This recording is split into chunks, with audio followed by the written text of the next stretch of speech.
Assalamualaikum warahmatullahi wabarakatuh. Salam dari tukang mancing. Perkenalkan, nama saya Kartiko, asli dari kota Semarang. Saya lahir di kota Semarang. Saya akan menceritakan yang berhubungan dengan memancing, baik dari peralatan, baik dari lokasi, atau baik dari umpan-umpan, baik umpan hidup maupun umpan yang mati atau umpan buatan. Termasuk satu lagi yang paling penting, yaitu legenda tentang memancing. Jadi kalau saudara-saudara semuanya memancing, pasti suatu tempat akan ada namanya legendanya. Sebagai contoh, kalau teman-teman yang pernah tahu, saudara mungkin tahu namanya dam merah. Dam itu ada 3, dam lama, dam hijau, dam merah. Salah satu dam merah itu ada legenda, yaitu patung Dewi Baruna. Nanti kapan-kapan akan saya bahas tentang patung Dewi Baruna yang ada di dam merah. Termasuk yang dam lama dulu, yang sekarang sudah menjadi namanya dam Tahu. Itu dulu ada istilahnya legenda tentang Dewi Lanjar. Istana Dewi Lanjar tidak hanya di Pekalongan aja, tetapi juga ada di dam lama yang sekarang menjadi dam Tahu. Kenapa dinamakan dam Tahu? Nanti kapan-kapan kita bahas seperti itu. Termasuk di dam lama itu ada cerita tentang geger sapi. Ya.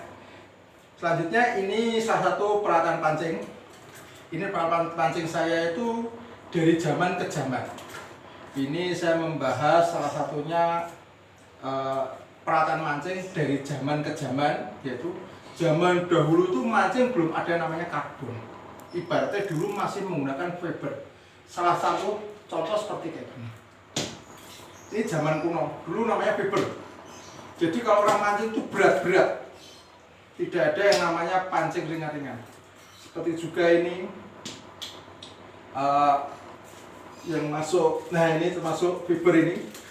Ini dam untuk mancing yang masuk berat. Beda dengan sekarang. Sekarang itu alat pancing dibuat dengan seringan-ringannya. Salah satunya adalah pembuatan dari stik golok. Jadi teman-teman, saudara-saudara kalau mau lihat ini saya ambilkan contoh yang sekarang ini mulai. Ini stik golok. Stik golok kita potong sebagai seperti ini.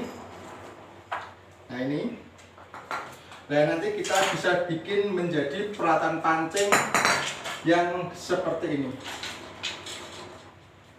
Kalau di kota Semarang itu baik dari spon, baik dari ring, rail seat, atau kolongan, itu semua ada, dijual secara eceran, baik yang merek maupun yang non merek. Ini. Jadi hari ini saya mencoba untuk membahas masalah peralatan memancing. Jadi zaman dahulu, masih sekitar tahun 19-an, kita mancing masih menggunakan salah satunya ya ini, bahan-bahan fiber. Yang terkenal dulu namanya Exori. Kalau teman-teman tahu, orang-orang dulu itu ya pancingnya kayak gini, berat. Beda dengan yang sekarang ringan-ringan. Kenapa seorang Semarang itu suka yang ringan? Itu karena apa? Karena orang Semarang kalau mancing ibaratnya memegang. Jadi kalau mancing kakap itu selalu dipegang. Sebagai contoh ini. Ini dari stik golok. Ada pisau enggak ya? Seperti contoh. Jadi ini aja yang sudah saya ini aja. Ini dulu ini stik golok, ya, stik golok buatan, istilahnya buatan sendiri. Kenapa orang Semarang itu suka stik golok? Karena ringan. Begitu kita mancing kakap, kita bisanya pakai gini. Terus kemudian pakai bandrol. salah satu kenapa orang Semarang jarang suka yang pakai rel zaman dulu-dulu itu. Karena apa? Kalau kita pakai bandrong, kita benar-benar bisa merasakan yang namanya tarikan ikan. Termasuk bisa merasakan umpan. Kalau kita mancing kakap, itu pakai udang putih. Udang putih yang kita kaitkan dari ekornya atau kepalanya. Kemudian pakai dilempar, ya kan? Dilempar. Dari senar yang kita bandrong ini kita bisa merasakan namanya udang itu gerakan udang. Udang kalau orang Jawa itu mengatakan meletek. Nah kalau udang itu udah meletek dan narik-narik, itu ada dua versi. Didekati ikan besar atau mungkin dia didekati dengan kepiting. Kalau bahasa Jawanya ukem-ukem. Kalau kita didekati sama kepiting, itu dibawa lari cuma sedikit, terus diem aja. Tahu-tahu begitu kita angkat, udang sudah hancur. Paling tinggal kepalanya atau tinggal kok dengan ada bekas potongan di udang. Tetapi kalau kita dimakan dengan ikan kakap, itu langsung dibawa lari. Kemudian berhenti, ikan makan, baru kita bisa ibaratnya tarik, kalau bahasa Jawanya ditap. Nanti ada sesi juga yang lainnya, salah satunya ciri-ciri ikan makan, seperti ikan kerapu, ikan kerang-kerong, ikan tenggiri, ikan istilahnya barakuda, terus ada ikan istilahnya kakap, belanak, bandeng, kiper, semedar, itu punya ciri-ciri cara makan. Jadi orang mancing itu harus tahu, oh ini yang dimakan apa, oh ini ikan apa. Itu termasuk umpan-umpannya. Makanya nanti ada pembahasan yang lainnya, ibaratnya alat pancing plus umpan, termasuk cara pemasangan mata pancing, bagaimana kita mancing. Misalkan kita mancing belanak, itu mata pancingnya pembuatannya gimana, istilahnya untuk ikatan pancing. Kemudian untuk ikan kakap ada dua versi, pancing ditaruh di ekor atau di tanduknya. Karena apa? Udang putih itu dia punya satu kelebihan di ujung kepalanya sini, itu ibaratnya ada seperti tanduk atau jarum. Nah itu yang katanya kalau ikan makan tas gini, itu seakan-akan ikan itu terkena racun. Makanya banyak kakap itu kalau makan itu kebanyakan yang dihantam kepalanya. Nah, tujuannya ikan itu makan kepalanya biar tidak kena ujung tanduk di udang putihnya.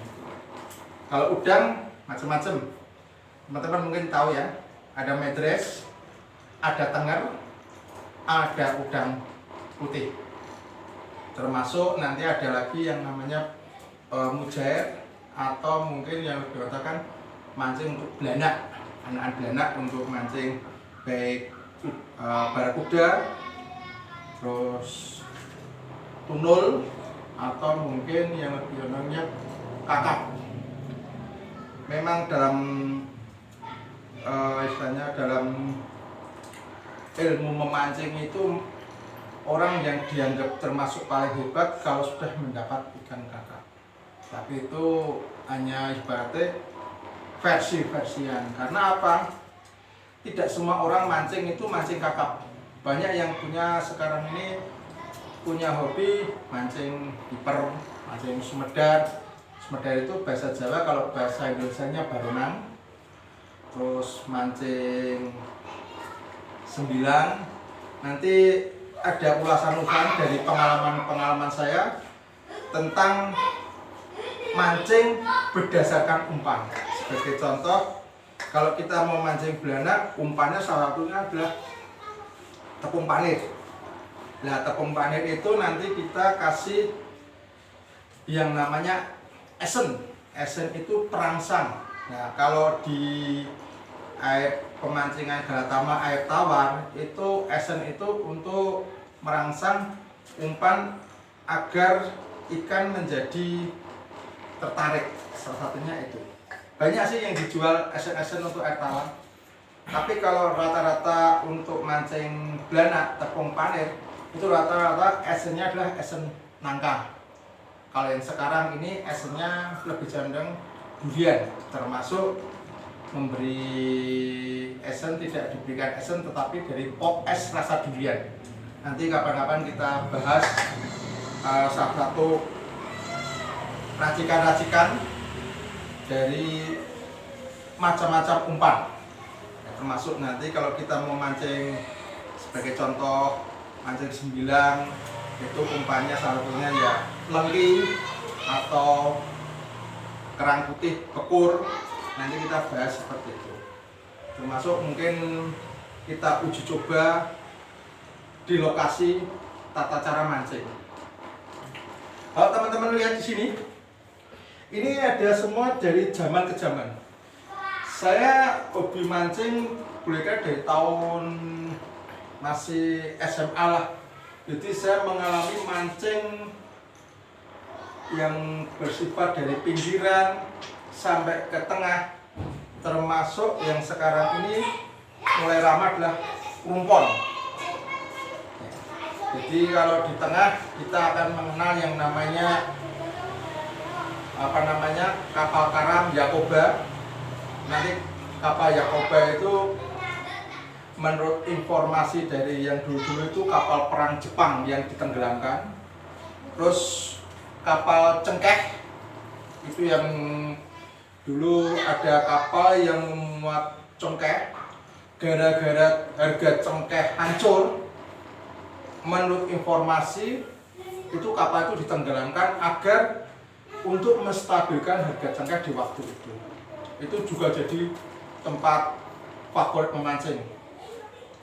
Dan selanjutnya kalau teman-teman yang sudah pernah, yang levelnya sudah tua-tua, yang pengalaman seumuran dengan saya, itu mesti mengenal juga namanya badong pesawat DC-9.